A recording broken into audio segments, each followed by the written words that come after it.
Doa itu artinya undangan. Doa itu artinya ajakan. Sudah sampai pada tingkatan mengundang sang keberadaan. Kalau gitu saya tanya, berani nggak baca doa ini? Berani apa tidak? Ini doa ini saya ajarkan hari ini buat mereka yang berani. Yang belum berani jangan coba-coba. Ada doa yang sangat indah dari Nabi Ibrahim. Nah, doanya Nabi Ibrahim ini bukan sekedar memohon, mengatur-ngatur Tuhan supaya Tuhan ngikutin keinginan beliau, tidak.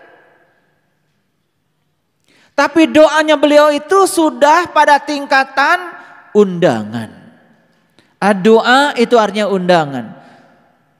Doa itu artinya ajakan. Sudah sampai pada tingkatan mengundang sang keberadaan, menyadari kehadirannya. Apa doanya? Robbi habli hukman. Wahai Tuhanku, berikanlah kepadaku hukman, kebijaksanaan. Tuh. Apakah Tuhan akan ngasih kebijaksanaan ketika kita meminta kepadanya? Akan ngasih apa tidak? Akan ngasih apa tidak? Ngasih. Cara ngasihnya gimana? Langsung bijaksana? Begitu Nabi Ibrahim minta, Rabbi habli hukman, Tuhan berikanlah kepadaku kebijaksanaan, maka kepada Nabi Ibrahim akan dihadirkan segala hal yang membuat beliau jadi bijaksana. Kira-kira bisa ditebak hal itu yang diinginkan Nabi atau yang tidak diinginkan? Pinter kalian, hebat. Ini udah jadi Ibrahim nih. Kalau gitu saya tanya, berani nggak baca doa ini? Berani apa tidak? Ini doa ini saya ajarkan hari ini buat mereka yang berani. Yang belum berani jangan coba-coba. Habis dari sini langsung doa, Rabbi habli hukman. Gimana kalau kata Allah? Yes. Proses untuk kamu bijaksana dimulai. Bisnis seret. Mulai dihadirkan orang-orang yang nyebelin.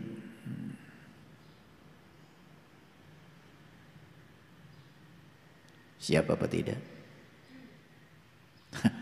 Udah dijelaskan begini, baru mulai diem. Padahal tadi begitu dibacakan, wah ini doa bagus banget. Mau saya baca ntar. Makanya saya ini kalau mau baca doa, suka nanya dulu pada diri, udah siap belum?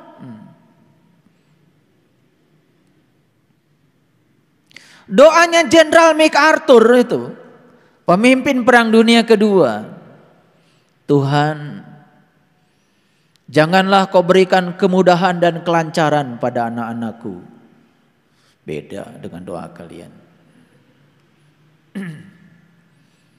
Hadirkanlah badai gelombang yang akan menerpa anak-anakku. Beda banget kan dengan doa kalian. Biasanya udah mudah-mudahan udah salah kan. Semua kata yang diulang 2 kali pakai akhiran an itu kan bohong. Mobil-mobilan bohong.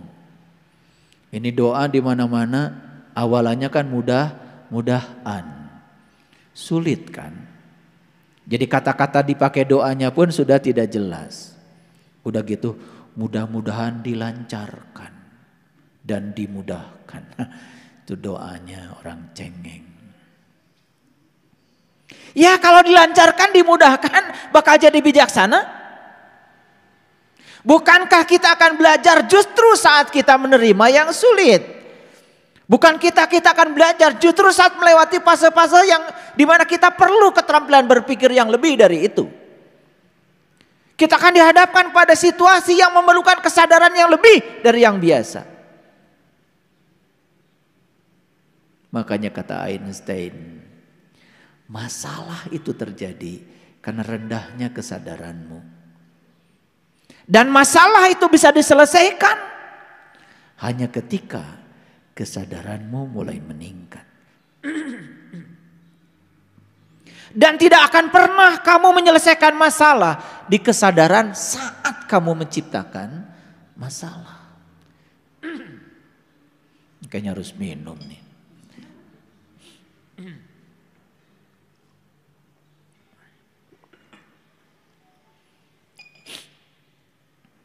Ini ngerti gak dari tadi saya ngomong? Makanya puncaknya menjadi manusia itu adalah melepaskan. Itu puncak. Kira-kira udah di mana nih sekarang perjalanan kita? Kalau mendaki gunung itu kira-kira udah di mana kita itu? Di dasar, di tengah, atau udah di puncak? Kalau di puncak itu berarti sudah melepaskan. Terutama melepaskan pada segala kepemilikan. Makanya saya awali kayak ceramah kita hari ini dengan memulai satu statement penting. Satu-satunya yang kita miliki saat ini cuma waktu. Waktu yang tersisa. Ini saya mau nanya sebelum saya lanjutkan. Apakah kalian sekarang punya kemampuan menolong orang lain? Jujur jawab. Jawab dong. Jujur ya. Apakah kalian saat ini punya kemampuan menolong orang lain? Jujur. Punya. Duit? Beras? Makanan? Tubuh? Sehat. Waktu? Ada. Waktu ada, tubuh sehat, pikiran masih sehat, bisa melihat, duit ada, makanan ada. Siapa yang memberi kesempatan untuk menolong itu? Allah. Kalau saya bilang sekarang, tolonglah orang lain. Akan dilakukan? Akan dilakukan? Atau nanti? Begitu kita bilang nanti, belum tentu kita punya waktu. Jujur, yang kedua, kalau begitu, apakah setiap manusia setiap saat diberi kemampuan untuk menolong?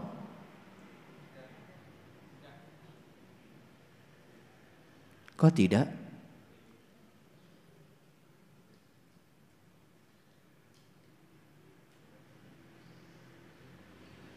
Tolong dong, cabut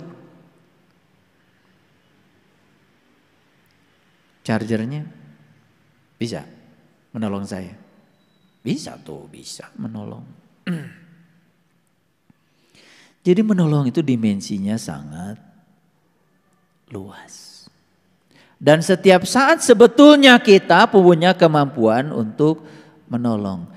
Cuma kita sering memantaskan diri hanya sebagai orang yang perlu ditolong. Itu aja sebetulnya. Sekarang saya mau kasih tahu. Berani gak kita hari ini memantaskan diri sebagai orang yang menolong? Akan bisa menolong. Karena sesungguhnya setiap Anda yang ada di sini punya kemampuan menolong. Cuma kita sering tidak jujur pada diri kita sendiri. Oke?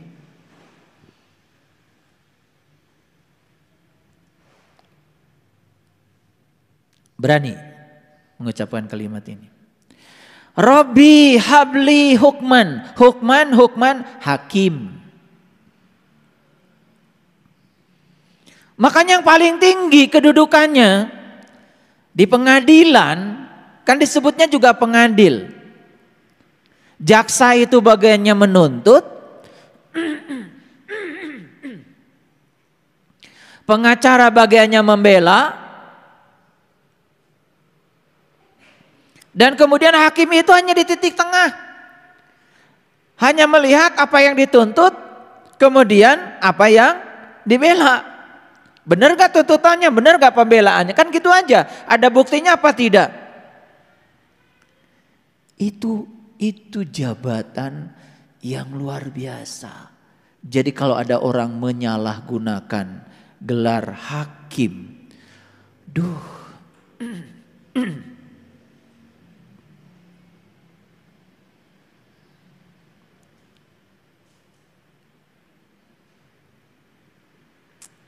tempo hari saya menjelaskan bahwa sebetulnya manusia yang paling rugi di kehidupan ini adalah manusia yang sudah diberi tubuh yang sempurna dengan segala kompleksitasnya, tetapi ruh yang ada di dalam dirinya itu ruh yang berkesadaran tumbuhan atau binatang. Itu sebabnya hampir tidak ditemukan ayat di Quran yang menyatakan tumbuhan akan masuk neraka. Pernah nggak dengar ada ayatnya? Hampir tidak ditemukan ayatnya yang mengatakan hewan, binatang masuk neraka. Ada? Gak ada. Padahal tumbuhan di belakangnya kan ada jiwa yang sedang berevolusi. Binatang juga di belakangnya ada jiwa yang sedang berevolusi. Sesuai dengan tingkatan evolusinya. Makanya evolusi fisik dengan evolusi jiwa itu simetri, paralel.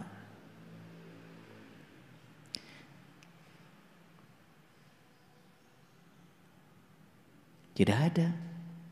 Yang ada itu di Quran adalah kata-kata walaqad darana li jahannam katsira minal jinni wal ins lahum qulub la yafqahuna biha walahum adzan la yasmauna biha walahum a'yunun la yubsiruna biha ulaika kal an'am bal hum adall.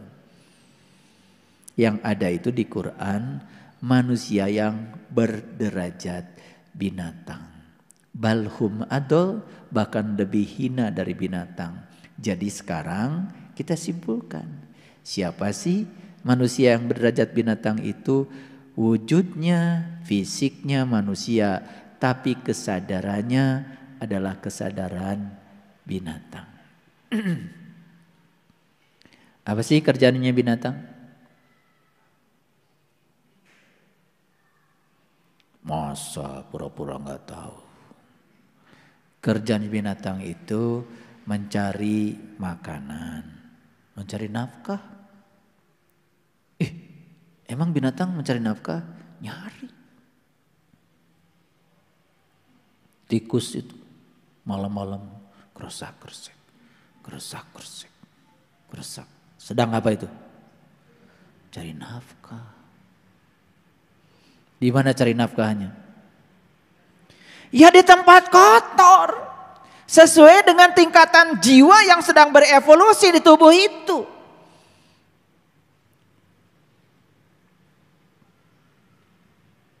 Tikus sekarang gede-gede. Cari nafkah enggak tikus? Kira-kira habis cari nafkah tikus ngapain? Makan. Berlaku enggak sama tikus? Makanlah sebelum lapar, berhenti makan sebelum kenyang. Berlaku enggak sama tikus? Berlaku enggak? Embat aja. Bahkan racun pun diembat. Betul? Betul apa tidak? Kira-kira habis makan ngapain tuh tikus? Tidur apa kawin? Kawin dulu. Setelah itu bobo. Jadi cari nafkah, makan, kawin, tidur, cari nafkah, makan, kawin, tidur. Siapa itu?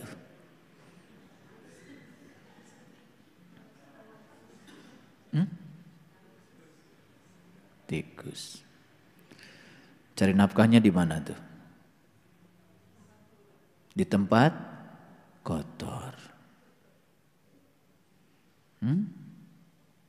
Ada nggak manusia yang model kayak gitu? Cari nafkah, makan, sekenyangnya, nikmat, tambah.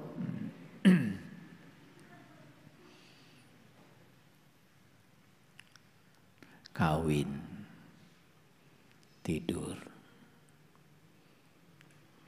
Paling beraktivitas ke jalan, marah-marah, nyolot. Betul nggak? Ada yang kira-kira bisa dicuri? Dicuri. Ada nggak manusia kayak gitu? Ada apa banyak?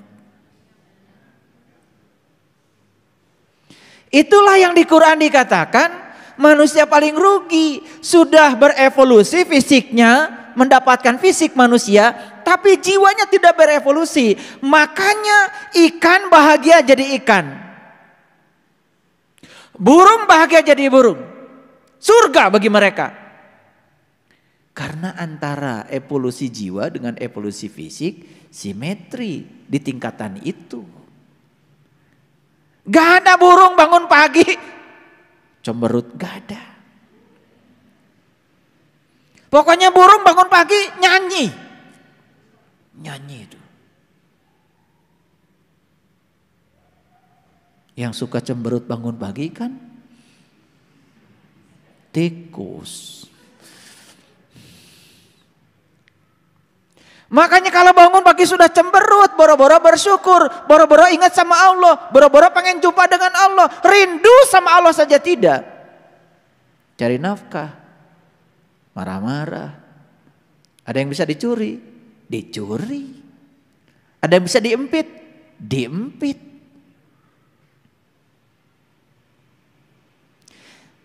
Ini cuman mendalami ayat yang mengatakan kenapa di Quran tidak ada neraka bagi tumbuhan.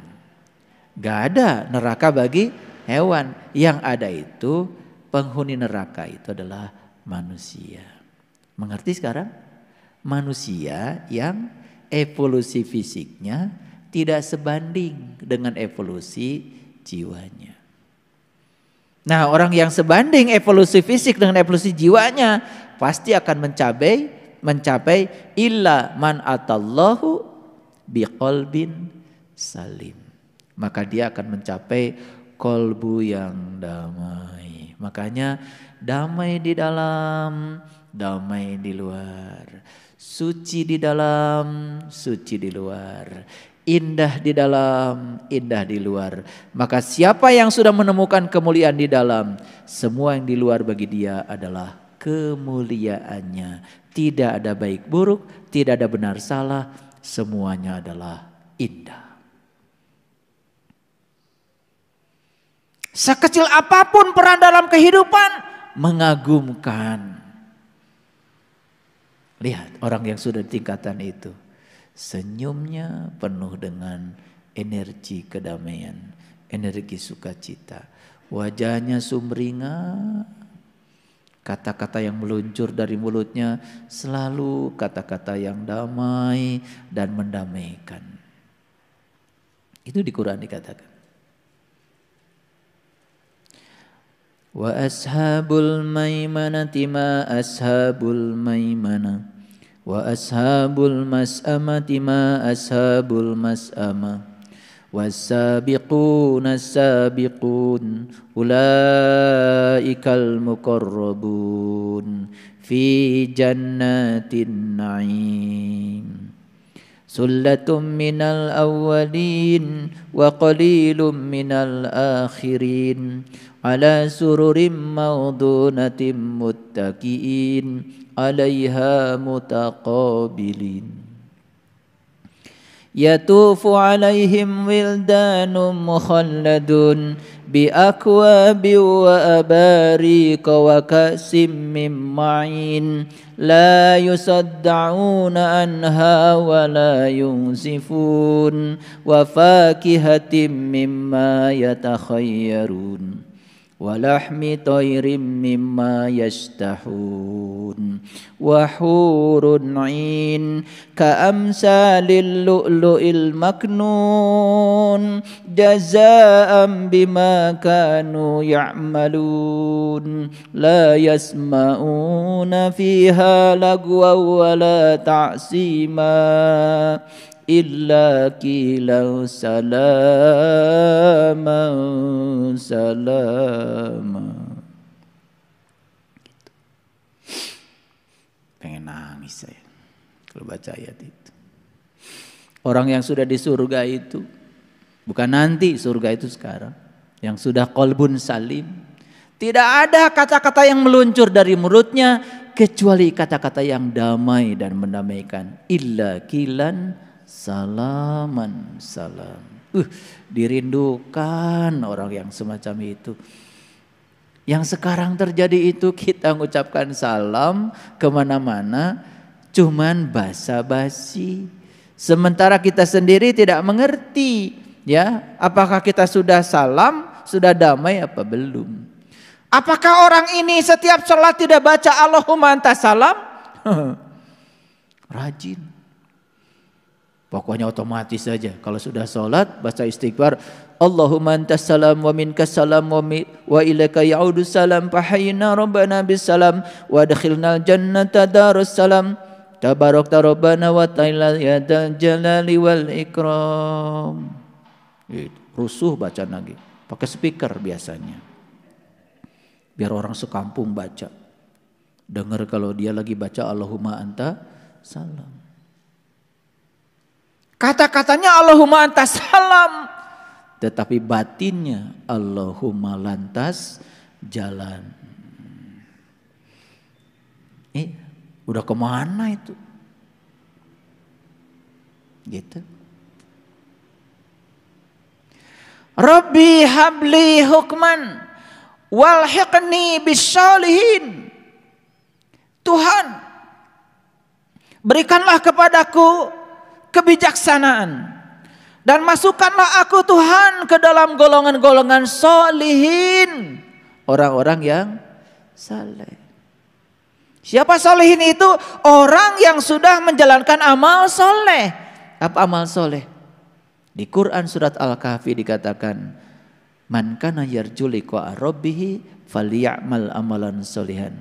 Siapa yang ingin jumpa dengan Tuhannya, lakukan amal soleh. Jadi amal soleh itu adalah cara untuk berjumpa dengan Tuhan. Orang yang sudah tahu cara berjumpa dengan Tuhan diberi gelar oleh Allah namanya solihin. Makanya solihin ini pasti akan mencapai qalbun salim, qalbunya damai. Para sahabat, coba rasakan. Mungkin kalian belajar belum sampai di puncak kesadaran ya. Tetapi sekarang sudah mulai bisa merasakan kedamaian di sini. Sudah terasa? Sudah terasa. Masalah tambah banyak? Tambah banyak, namanya juga hidup. Tetapi masalah itu sekarang bukan sebagai musibah lagi. Masalah itu menjadi sebagai sumber berkah. Karena lewat masalah itulah kita sedang diantarkan menjadi orang-orang yang bijaksana. Keren banget. Ayo kita hafalkan doa ini.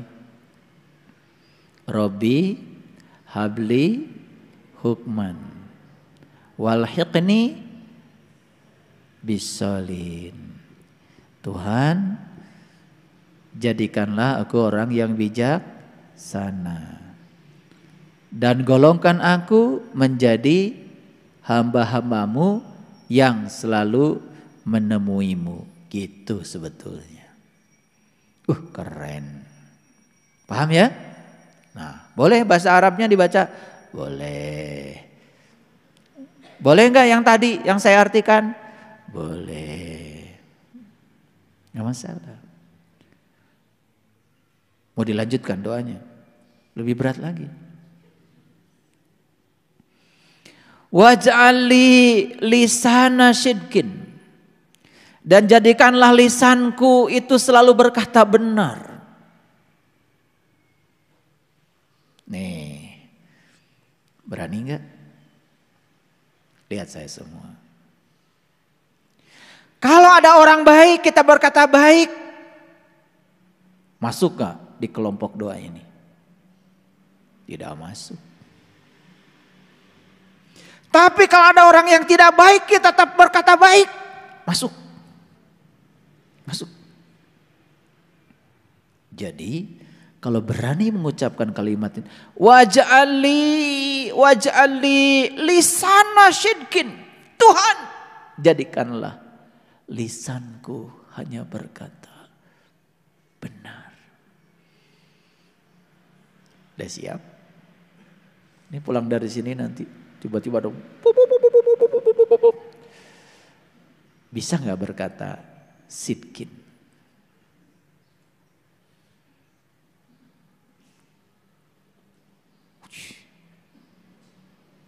Ada yang menggonggong, langsung, gak apa-apa.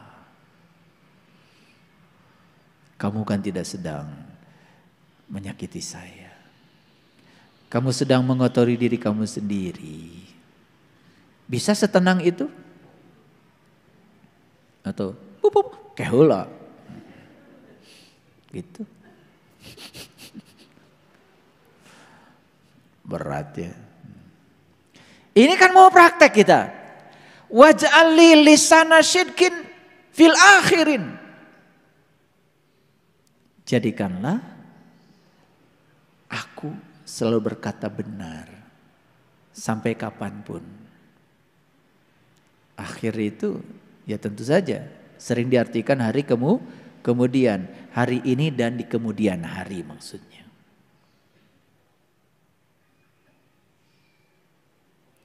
Bisa berkata benar, bisa berkata baik ketika orang lain tidak baik sama kita. Bisa. Karena kecelakaan spiritual akan terjadi di situ. Orang berkata baik, kita baik, biasa. Tapi orang berkata penuh kemarahan, penuh kebencian, kita tetap adem. Gak mengalami kecelakaan. Kan tadi udah saya jelaskan. Puncaknya menjadi manusia itu apa tadi? Melepaskan. Nah, kenapa kita menjadi marah, orang lain marah? Karena kita belum bisa melepaskan, terutama melepaskan ego kita sendiri. Kalau kita sudah bisa melepaskan ego kita, dilepaskan ya. Tidak menyangkut soal harga diri, pencemaran nama baik, macam-macam. Kan sekarang banyak tuh ya saling melaporkan. Lagi rame saling melaporkan. Buang-buang umur, buang-buang waktu. Ya. Kalau kita berperkara, yang menang tentu saya yang ngurus perkara dong.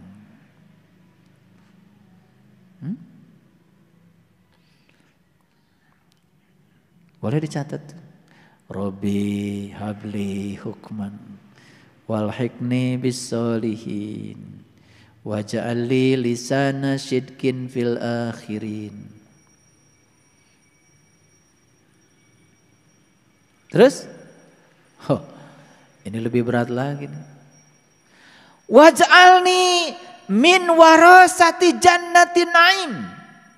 Jadikanlah aku pewaris dari surga yang penuh kenikmatan. Baik, saya jelaskan lagi ya, diulang lagi. Kita mundur ke Quran surat Hud kan. Dikatakan di situ neraka dan surga itu adalah saat kita masih bernafas. Jadi surga dan neraka itu adalah diri kita sendiri. Nih surga dan neraka. Bisa jadi surga, bisa jadi neraka tergantung kesadaranmu sendiri. Kalau kesadaranmu rendah, ya setiap saat jadi neraka. Kalau kesadaranmu tinggi, setiap saat jadi surga. Jadi surga dan neraka itu dikatakan di Quran, bukan kata saya. Fa ammal ladzina syaqu fa finnar lahum fiha zafirun wa sahikun. Jadi surga dan neraka itu adalah tempat di mana kamu masih bernafas. Jadi surga dan neraka itu adalah tubuh kita sendiri. Versi Al-Qur'an begitu. Ya mau jadi surga, mau jadi neraka, ya terserah kamu. Makanya diperkuat lagi dengan kata-kata bijak dari R.A. Kartini. Nuranimu adalah Tuhanmu. Nuranimu adalah surgamu. Nuranimu adalah nerakamu. Keren banget itu. Itu kesadaran sudah tinggi banget. Makanya tidak boleh orang yang kesadaran rendah menilai. Wah, nanti kalau orang yang dangkal pengetahuannya, masa nurani adalah Tuhan. Itu orang yang sudah berkesadaran. Itu sedang menyampaikan sebuah pengalaman rasa dalam dirinya. Tidak boleh diukur sama anda-anda yang masih belum sadar. Gimana sih?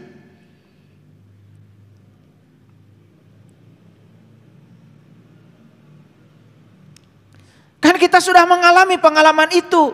Ketika kita mengikuti nurani kita, kita akan senang. Ketika kita tidak mengikuti nurani kita, kita akan merasa bersalah, tersiksa. Betul? Bukankah pahala dan siksa itu dirasakan sekarang? Saat kita mengikuti nurani kita, kita dapat pahala. Pahala itu berwujudnya adalah kebahagiaan, kesenangan. Karena kita bisa sejalan dengan nurani kita sendiri. Dan saat kita tidak mengikuti nurani kita sendiri, kita akan tersiksa oleh rasa bersalah. Siapa yang menciptakan itu? Kan kita sendiri. Oke?